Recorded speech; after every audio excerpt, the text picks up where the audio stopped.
সকাল থেকে রাত্রির পর্যন্ত কি খাওয়া হবে, কি দিয়ে খাওয়া হবে, কি করে খাওয়া হবে সেই চিন্তা ভাবনা।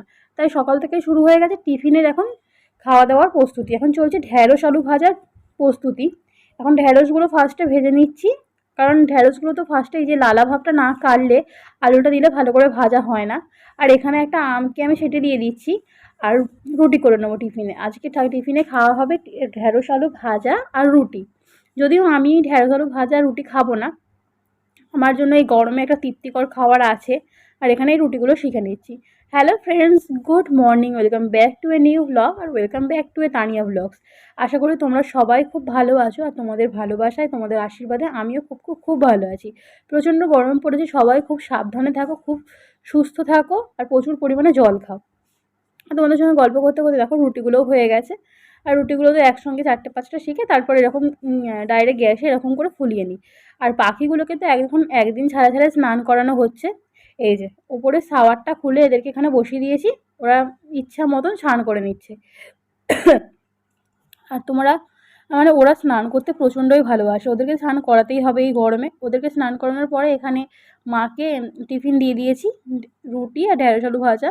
আর আমাদের দেখতে হচ্ছে সোফাটা পুরো বেডের মতন করে নেওয়া হয়েছে। বললাম না আমি একটা তৃপ্তিকর খাবার খাবো এই গরমে। এই গরমে পান্তা ভাতের থেকে তৃপ্তিকর খাবার আর কিছুই নেই।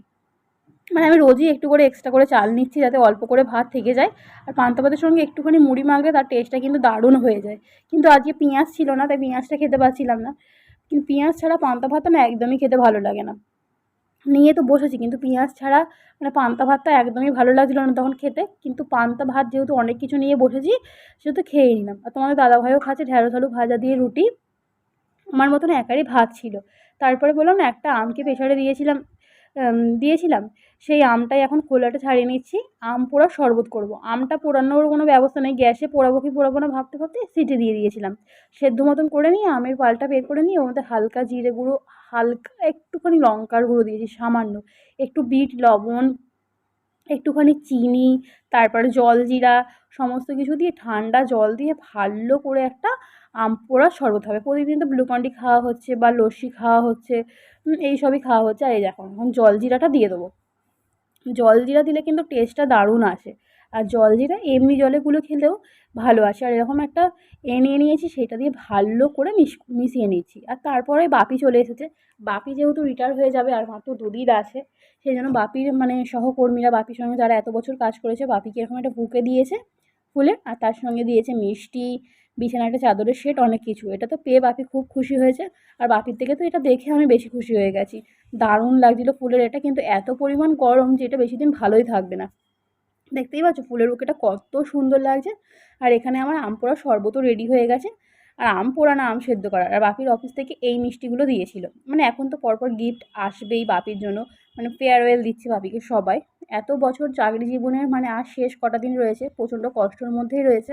আর যেহেতু প্রচণ্ড গরম, আজকে একদম হালকা রান্না করেছি, ডাল, আলু ভাতে আর পাঁপড় ভাজা। তারপর আমার গোপু সোনাকে খেতে দিয়ে ওকে সন্দেশ আর জল দিয়েছিলাম দুপুরবেলা। আর তারপর আমরা ভাত নিয়ে বসে পড়েছি।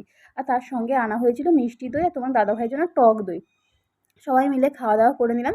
আর দুপুরবেলার পরে তোমাদের দাদাভাই পাখিগুলোকে নিয়ে চলে এসেছিলো ওপরের ঘরে। আর এই দুষ্টু দুটো নিচে নেমে পড়েছে বদমাইশি করে, এখন হেঁটে হেঁটে নিজের ঘরে ঢুকে যাচ্ছে। আর তারপরে ওদেরকে চাপা দিয়ে রেখে আমরা ঘুমিয়ে পড়লাম। বিকেলবেলা ঘুম থেকে উঠে ছাদে এত পরিমাণ মানে তাপ ধরে রাখছে যে জল না ঢাললে ছাদটা ঠান্ডাই হচ্ছে না, নিচের ঘরগুলো পুরো আগুন হয়ে রয়েছে। ওই জন্য ঘুম থেকে উঠে সবার ফার্স্ট যে কাজটা, ছাদটাকে পুরো জল দিয়ে একদম ধুইয়ে দিচ্ছি, তাতে ধুলোটাও চলে যায় আর ছাদটা একটু ঠান্ডাও হয়। আর রাত্রেবেলা খেয়েছিলাম রুটি আর সাদা আলুর তরকারি। তো ভিডিওটা আজকে এই পর্যন্তই রইলো। ভিডিওটা ভালো লাগলে চ্যানেলটা অবশ্যই সাবস্ক্রাইব করে দিও। দেখা হচ্ছে অন্য কোনো ভিডিওতে। ততক্ষণ ভালো থেকো, সাবধানে থেকো, সুস্থ থেকো, টাটা।